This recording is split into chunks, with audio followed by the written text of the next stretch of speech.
You are listening to Be the Change, a podcast of conversations with true visionaries who are creating new paradigms for a healthier planet and society. I am your host, Cristina Zenato, and my work is in finding real solutions to the biggest problems we face today: climate crisis, capitalism, social injustices, and our failing health.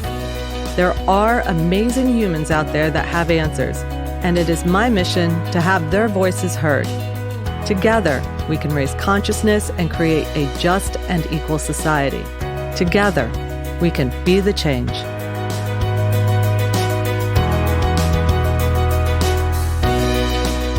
Cristina Zenato was born in Italy and grew up in the middle of the rainforest of the African Congo until the age of 15. She is fluent in 5 languages, is a diving operation manager, a full cave and technical diving instructor, and she communicates with sharks.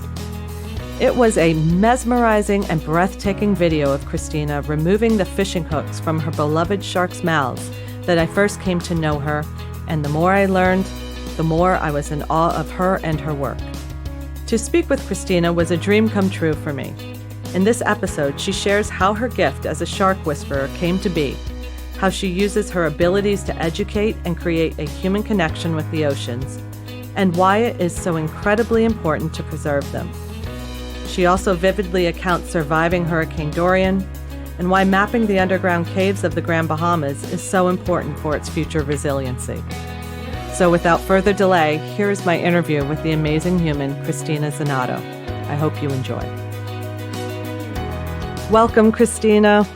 Hi, Christine. Thank you for having me. Oh, thank you so much for being here. I am just thrilled to have you. And I want to jump right in because there's so much to cover with you. It's such a vast amount of work, such an amazing, amazing human.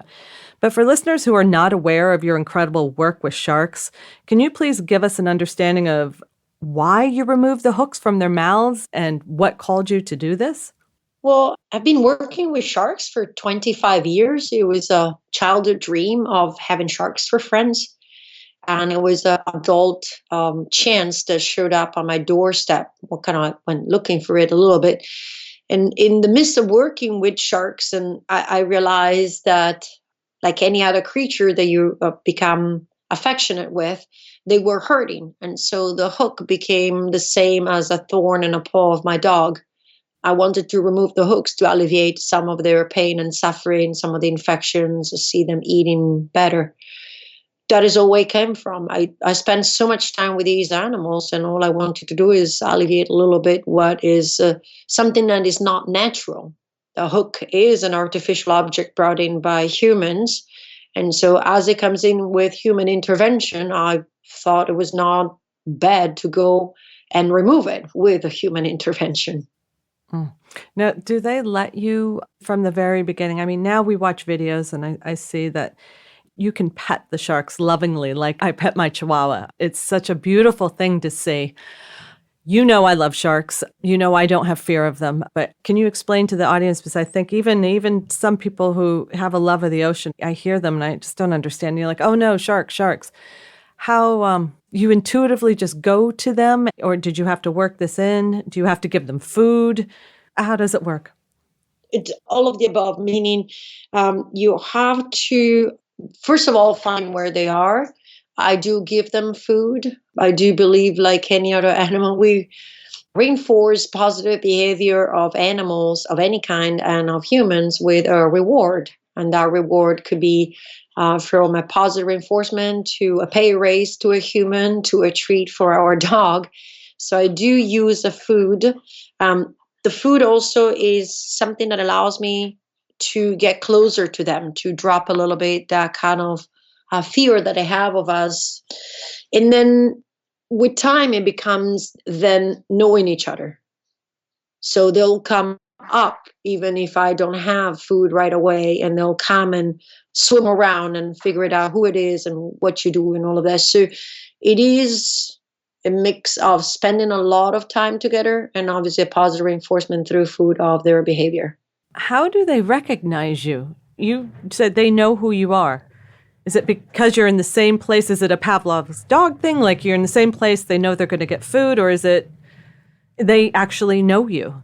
Well, you will have to ask them, but it's a very simple concept. It's really funny. People ask me, well, how can they recognize you? It's you. You're so full of gear. And it's like, well, the same way my dog can hear my steps up the stairs compared to a stranger's steps. Do they need to see me? Or is just okay for them to feel me? Mm. So, and remember, sharks have 8 senses. So it maybe is not just a visual. It's a mental. They can feel electromagnetic fields. They can feel vibrations. Maybe they can see how I recognize them, how they swim through the water. Why can they not recognize me, how I move through the water? But they do recognize me. I've been told that from people that come and try to do the experience with me, and they can be standing there with the food, and I can be several feet away, and the major sharks, the girls and all of that, before they go and check the other person out, they'll first come up to me. And Mm. I'm standing there without food, but they'll literally swim up to me, swim around me, come into my touch and all of that. And then eventually I'll bring them over and they interact also with the other person. So there is a level of recognition. How incredible is that?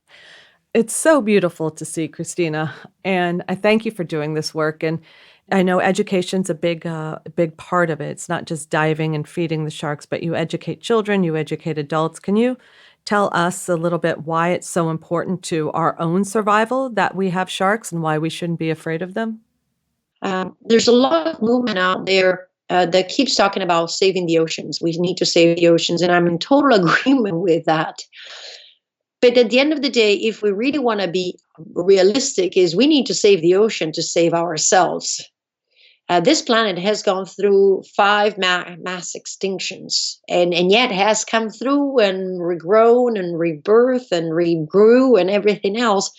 So we need to save the oceans to save ourselves. They are source of the oxygen of this planet. They are the source of food for a huge quantity of people on this planet that don't have the choices that, for example, more civilized countries have, where maybe there's more food choices or alternative food choices.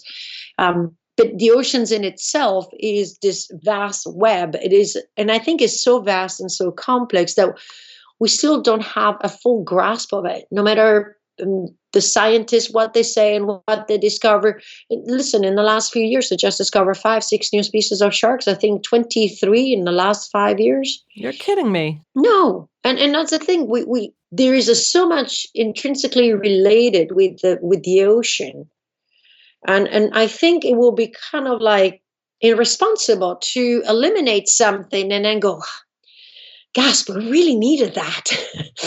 I wish we would have realized that sooner. And as history repeats itself, we've done that in the past. We've done certain things, and then we backtrack when we go, you know what, that was actually something that was needed. And we're still fighting against it. I'll give a perfect example, the wolves. Yeah. Being obviously on the nature side, I keep hearing about how the wolves maintain the balance of the deers or certain other animals, or wild boars and stuff like that. How the wild boars uproot everything, and without the wolves, there's too many wild boars. So the humans can go out there and hunt them. And I'm like, nature had it kind of like down to a T. And then you talk about reinstituting wolves, and it proves that it actually works. Yeah. As humans, we have a defect. We study things, and I think we discussed this before. We have 2 reasons for studying them. We either need them, or we really absolutely think they're a pest. So we start studying them. Is when we really need them and we're really a pest. And so sometimes you have this pocket of science. It's like, oh, I'm really studying this. But they don't realize that this is connected to this, is connected to this, and is connected to this. And luckily with sharks, we have at least that concept. Right, they fill in so many layers of the web of the ocean. They're not just top apex predator. They're in the middle food range. They're at the bottom of the food chain. They're prey, they're predators and prey, and they're top predators. And so by realizing that, we can actually kind of like do something a little bit sooner. To be honest with you, the full consequences of sharks' disappearance from an ecosystem has not been explained yet. It hasn't been proven yet. And I hope we will never get there, because when we get there, it's going to be too late. Right. It's my understanding that I think we're pretty much done if the sharks are done. That I can't say. I Yeah. don't have enough know-how nor knowledge, understanding. Again, I look at this giant web and um but I do believe it will have extreme unbalances in the oceans. Would the ocean at a certain point maybe recover? How and where and when it could be a possibility. Nature is resourceful. Is that again something we want to really test and have so many things collapse in the process? Absolutely not. No, that's an emphatic no. We don't want to do that. In fact, whenever we go on trips or whenever, and I swam with sharks a couple of times. I look forward to it. In fact, if I don't get to go snorkel and swim with the sharks, I get very upset. And, as a woman, I was in Turks and Caicos and it was beautiful waters, I mean, it's beautiful, like the Grand Bahamas, turquoise. And she hadn't gone out into the water once. And I couldn't believe that. And I asked her why. And she said, because there's sharks.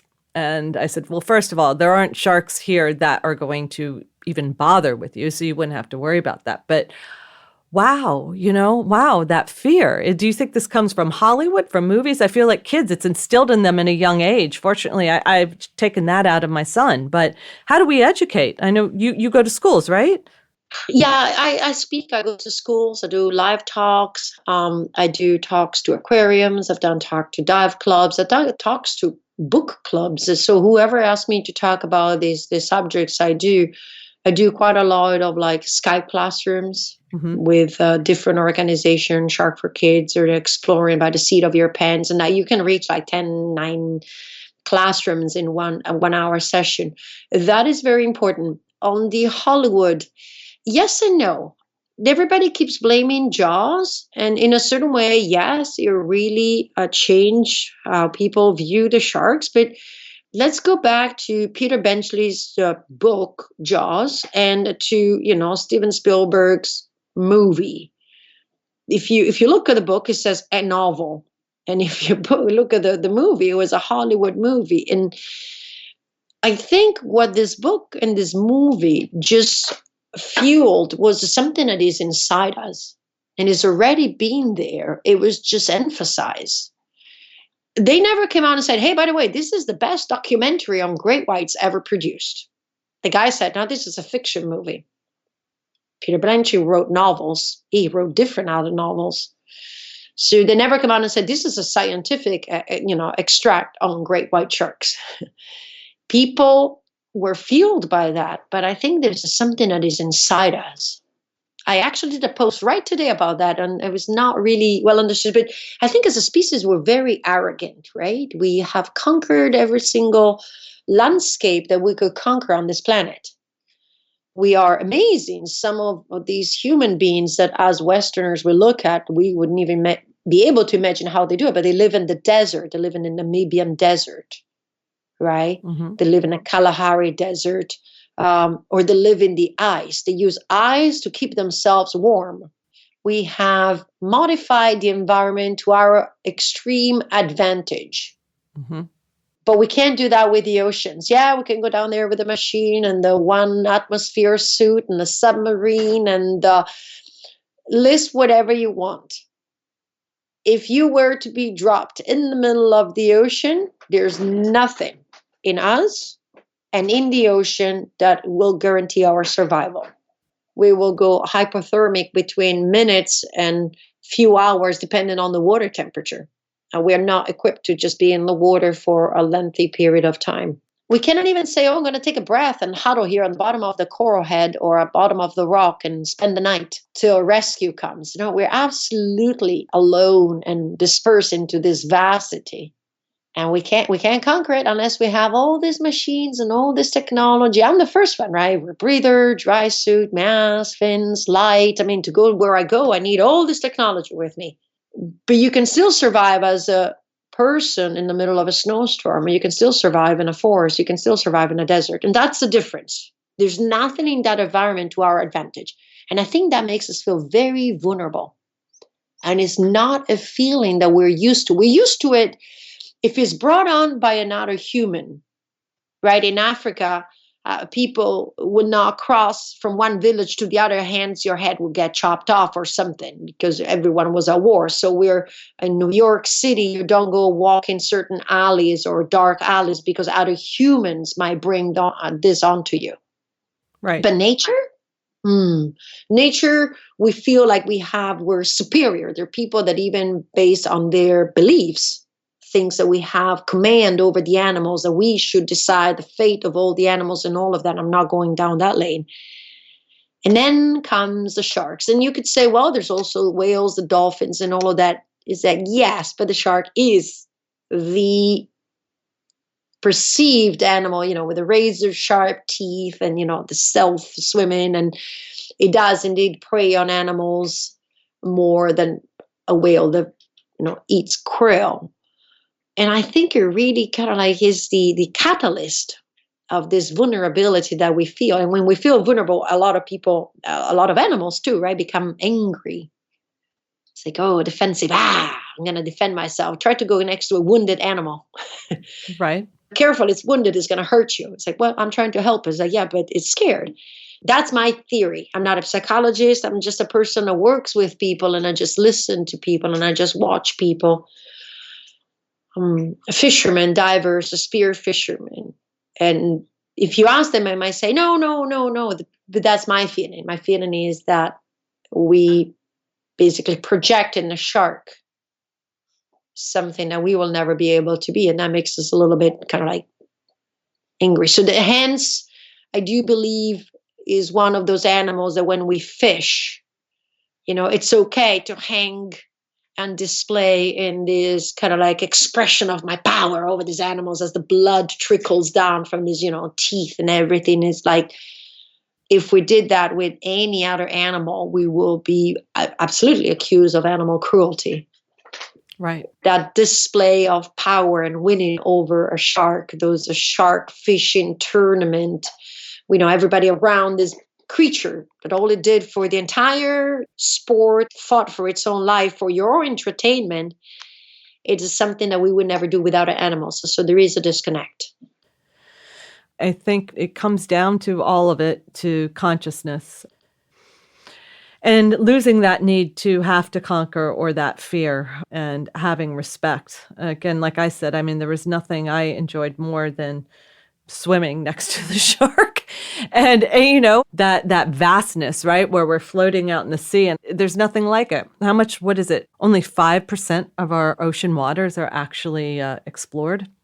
I think even less than that. I can't remember the percentage, but it's a very minute percentage of our oceans have been explored. We actually have launched, I think, more spaceships into the outer atmospheres and into space than we actually have launched into going visiting like the depths of our trenches. We're doing a little bit better now. There's a couple of companies, but yes, it's every day. I followed Nautilus live, and is every day. It's, oh, look at this! We never seen something like this. Right. Oh, look at that! We never seen something like that. This is absolutely fantastic and unique, and again makes you wonder, how many things have we not seen yet. Oh, absolutely. And I think part of that, though, also it gives me comfort that it's unexplored, because then it's unexploited. Thank you. That's the word I was looking at. I want to move on to the cave mapping, but before we do that, we're taping this just a few months after Dorian hit the Grand Bahamas. And this is, for everyone listening, this is Cristina's home. This is where she was. She went through it. And I think it would be wonderful if you could give us kind of a report on what's going on now, how the sharks are doing, and anything that you want to share. So the island was hit in different ways, depending on the location. I was, this time around, for Dorian, I was in the lucky corner. Last time around for Matthew, I was the unlucky corner. So some of it is just how the hurricane hits the island. About 70% went under the ocean. In some areas, up to 30 feet below the ocean water. While I was working on relief, but then also on checking on the caves, which we'll get in a little bit, water tables and everything, we actually found schools of dead fish dried out about 8 miles from shore. Wow. So from the ocean, came in from 8 miles away, and carried enough animals. And then when the ocean went through the limestone and some basically went back, it left behind schools of dead fish. So that gives you an idea how far the water reached. The little corner I'm in is okay. We have power, otherwise we wouldn't be talking right now. And we have water coming out of the tap that is salty. This is consequences of the ocean basically coming over the island, filtering through the limestone and depositing itself through the salt water, the fresh water layer, and so mixing itself up. It's going to take a few more months to clear out. The sharks were fine. The sharks were fine. I was able to go into the ocean 3 weeks after the hurricane. The visibility was very hazy, maybe 20, 30 feet the most, which is not very usual for us. We have 80 to 100, and all the sharks were there. Caribbean reef sharks is a scavenger, so obviously bringing them food does not create dependence. If there's food, they'll take it. If there's no food, they'll go and do their thing. But when I went and checked on them, all 23 that I know of, plus new ones and a couple of males. This morning I was diving some sites looking for corals to do coral trees. We decided to do like a coral tree farm, try to help some of the corals. I saw a couple of younger males that I've never seen before. So the population is doing good. Right. I'm very happy, and they seem happy to see the divers. I've been able to go and personally visit them, like, with food and contact about 3 times since the hurricane. So it's actually not that much, but they're still all there. And when we were swimming today, they were just all coming around and checking us out. Yeah, I also don't mean to make any light on the human circumstance there. It's intense, but I do know that the sharks give you so much joy, and I'm glad that you have that comfort and that they're there and doing well. I think that normalcy is one of the cures, and I think that the people, yes, the human tragedy is immense and immeasurable in a certain way, but a normalcy is what brings people maybe back into more of a routine. So it's not that you're making light. People cope about situation in different ways. For me, is immediate action, quite a lot of action. But also mine is, for example, to move forward.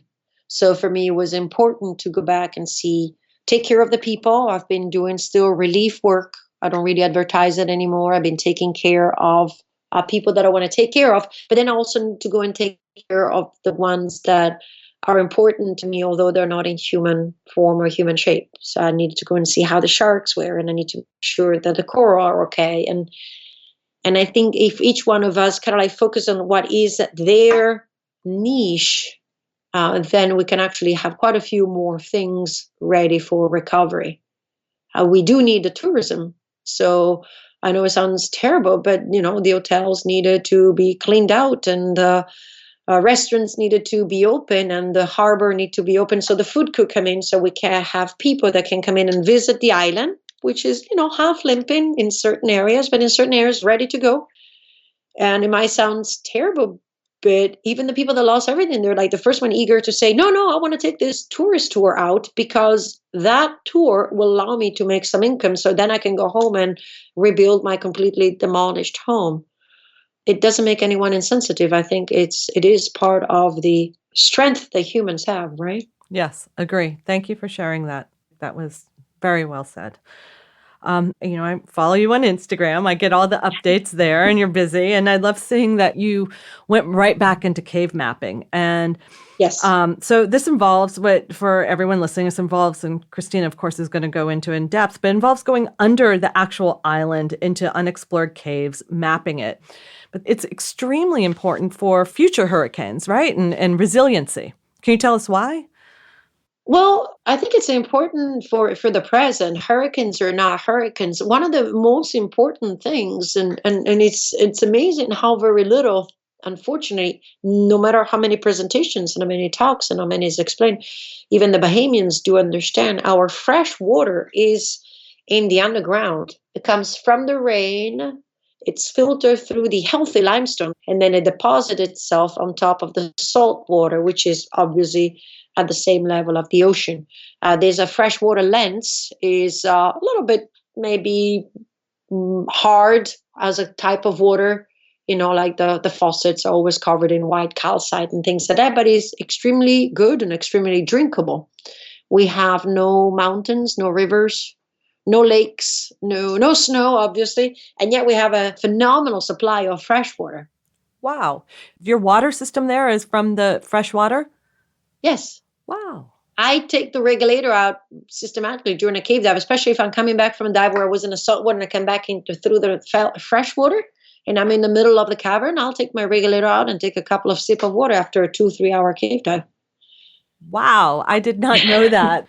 A lot So of we have fresh water. yeah. Then furthermore, the caves are not just in one location. They are either underground, under the terrain of the island, but many are under in the ocean. Like they're called ocean blue holes. They're called like that because they have this stark, dark blue against this beautiful turquoise.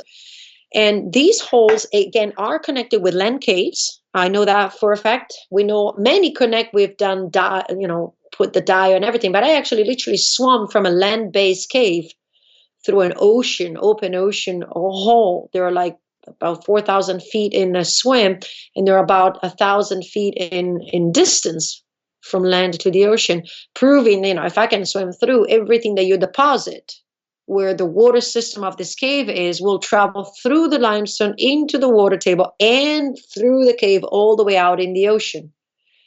And when it gets into the ocean, will affect whatever is the cave is in contact with. And especially in the Bahamas, quite a lot of mangroves, where in some places I've been told mangroves are terrible. Here, they are an incredible source of stability. They are nursery grounds for corals, invertebrates, vertebrates, sharks, you name it.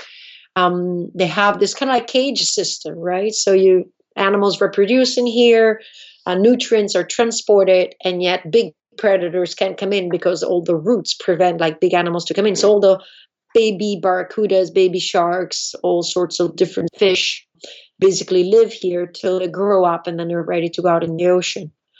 At the edge of this, there's also food source. As the population expands, it will spill out, creating more food source. And they also carry quite a lot of nutrients for corals. And so they're a very, very incredible source ground. But then furthermore, mangroves stabilize land. They are capable of putting down roots into salt water, and slowly as they grow, there's different kind of mangroves, red mangroves, black mangroves, but again, not biology lesson here. And as the first ones on the front line are capable of basically grasping the land and make it harder, and then preventing what will be destruction from big waves or like tidal waves during hurricane or during major storms. I see. People build walls. I laugh when somebody brings their home so close to the ocean and says, I'm going to build a wall. And it's like, here we go. How arrogant of you. Why don't you look at what nature does? Right. And if you actually let the sand dune be, right, you build your house far away from the beach, 100 yards, you're not going to die. And you leave the sand dune and leave every single plant that stabilizes the sand dune. If you leave the mangroves and you just carve a little path to get to the water, you'll have a fantastic clean water and a much more stable, landline. So back to Dorian. Dorian did some numbers. I mean, it took down some strips of beach, and I do believe some of the damages were actually mitigated by the mangroves. If the mangroves had been completely removed, and in some area they were completely removed, the ocean came in and just demolished everything. And in some areas, it demolished some of the mangroves, but it didn't demolish everything. There's a huge, stark difference. Now, I don't have all the data, but that's where the caves are so intrinsically connected with everything. Right. So do you feel that after this disaster that there is some education coming through, that people are seeing this and that maybe I should leave this and not put a dock here for my jet skis? Yeah. Kind of? I don't know. I honestly don't know. I don't have enough information. I'm going to hold my judgment on what's going to happen with a little bit longer term, because sometimes as humans, and I've seen this before, I just gave a presentation about this, we consider something and we say, well, this is really good for humans, or this is really good for example, the economical growth of humans. And yes, I totally agree with you. We need the jobs, we need economical growth, we need the health and all of that. But then if you destroy what is for example, now everybody is making a better salary, but everybody's getting sick Right. because that air is completely contaminated. I don't think that really that benefited the economical health of those humans either, because once they start then going into the healthcare. Yeah. It's not sustainable. I spoke with a woman today. I know so many women with infertility issues, autoimmune disorders, all of this. And it's everyone. You can't move to the top of a mountain. Everest has plastic on there as well. I think there has to be, people have to understand symbiosis, that we rely upon one another, and is so important, just so important. I hope that we are coming to that time. So here's something that is happening on the island that is, for me, heartbreaking. It's culture here to just toss the garbage out of the window as you're driving. So I finish drinking, throw it out of the window. And I know a lot of people will get upset, and I'm saying this on more national, but it's true. Bahamians have this culture. It's like, oh, I'm going to toss it on the side of the road because I provide jobs for someone. But lots of this stuff ends up somewhere where it doesn't get picked up. And even more people, they're like, well, my washing machine broke down, so now I'm just going to go somewhere in the bush and just toss it in the bush, not realizing, fridges, heaters, coolers, all that kind of gases and things. And this hurricane has created so much waste because people lost everything. So they had to gut their homes, throw everything away. And people complain how much garbage basically went flying and floating and basically was intrinsically interconnected into the forest. And yet now they're throwing more garbage everywhere, just on the side of the roads. Every day somebody dumps something. They don't even realize that we actually have a sanitation services that makes it free for household people that lost everything to take all their items down to the, unfortunately, to the dump, but like for free. Yeah. You don't get charged. So it's really interesting, right? Everybody's like, oh, there's so much pollution and everything in the water, blah, blah, blah. But let me toss my fridge here anyway. Right. I don't understand it either. If you figure it out, send me an email. But it will eventually come back to you through your food source, through your water source. We know for a fact of animals that are ingesting plastic particles. We know for a fact that people that eat food of animal origin will end up ingesting that. But I'm not be surprised if that is also in all the vegetables. Sometimes I go through the bush and I see some garbage and I go to pick it up, and it has the roots have like grown through the plastic bottle. So as I pick up the plastic bottle disintegrates in a million pieces. Yeah. So I do believe we're almost living on a layer of our own garbage already. I hear you. I think, studies are out there that we eat a credit card worth of plastic every 2 weeks now. I don't know. It's so overwhelming. It is overwhelming. So how do we solve this? How do I go through, or how do other people can go through? Is that for me, I do believe, and we talked about this, is if every one of us does a little bit, the ocean is made of drops. So maybe each one of us can make a little bit of impact, and maybe through my impact and a little bit of kind of like, preaching on the side, someone will pick it up. And then maybe that someone eventually will sort it out. And it might sound like a slow way. It is a slow way. I do believe we need to go back to the concept of production. But production can also be changed by people's demand. That's just very basic of economics, right? Right. If people start demanding things differently because they've been educated about the situation, then production also will have to change. Yes, and perhaps maybe you buy less, and maybe you realize you don't need as much, and that you don't need that new sweater, or you don't need another thing from Old Navy. You don't have to get that. You don't need another tank top, another pair of flip-flops, right? That we actually have more time to be and to enjoy the nature and not pollute it. In total agreement. I think there is discrepancy between especially what we need and then what we wish. Yeah. There's this rush towards get everything done and everything in a timely manner. And at the end of the day, the driving force is economics. Yeah. But these economics then cause these people to gain weight and have a heart problem and this and that because they eat wrong, because they don't have time to take a lunch, because God forbid it's frowned upon to actually stop for an hour. I need to show that I'm working 14 hours in a row without taking a lunch break. I'm eating on my desk. Yeah. And I don't have the solution. I know I tried to find the solution for myself. I agree. Cristina, tell me what your why is. Like, why in the morning when every day you're being the change, you're this drive. What is your why? Because I love life. And I think this planet is the most beautiful thing that I ever seen. Mind you, I haven't seen anything else, but I'm talking about the details of nature, the insects and the flowers and the oceans and the corals. I am enamored with life and the colors of the sunset and the sunrise. I have thousands of pictures that I take. Oh, a picture of the sunrise. So you took one yesterday. I say, yeah, but this one is a little bit different. I want more people to just love what is around them. It's a gift. That's a why. And to do it, to preserve it, obviously we need to, to teach, pick up a piece of plastic, clean up a little piece of beach. Don't use this. Don't throw that away. Use a recyclable, reusable cup. And it takes a little bit of effort, but I think if we all put in a little bit extra effort, we can actually have much better results. We can do it. We absolutely can do it. I have hope, just as you do. I just adore you, and I thank you so much. You're such a guardian of this world. And will you tell us about how people can help you with, I know you have a foundation, People of the Water. Yes, People of the Water is POWnonprofit.org. It's a 501c3 nonprofit.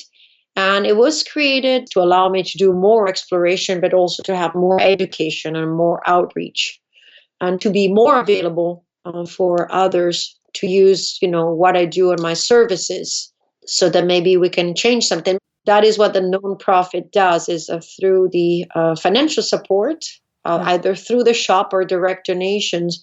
The money then it gets transformed into direct education, training people that don't have the means, for example, to be trained for diving. I do quite a lot of that as well. Great. So people can donate. So donate to People of the Water. And if they come to Grand Bahamas, and can they dive with you? Do you do that? Is that part of it? Yes. There's quite a lot of information about that on www.CristinaZenato.com. Okay. Cristina without an H. And that's basically where you see everything that you could. There's quite a lot about my work, but also how you can dive with me. Beautiful. And how you can dive with me and the sharks. Well, it's on my list. I first need to know how to dive. I can't snorkel with the sharks with you, right? No. But even if you took like the 1-day class, you could actually go swim down there with them. Oh, beautiful. Okay. Yeah. So that I'm doing it. I am doing it. Sounds good.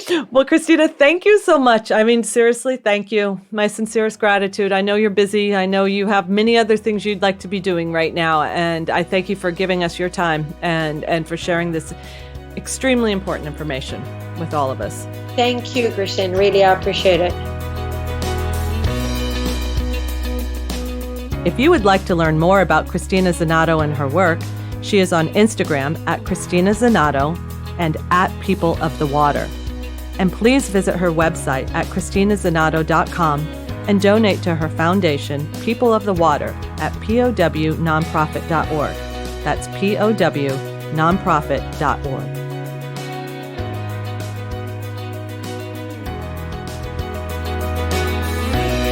I hope you enjoyed this conversation and are inspired. We grow with supporters and listeners like you. So please share this podcast with your community and follow us on Instagram at bethechange.nyc. And to learn more about our guests and what you can do to be the change, go to our website at www.bethechange.nyc. That's bethechange.nyc. Thank you and be well.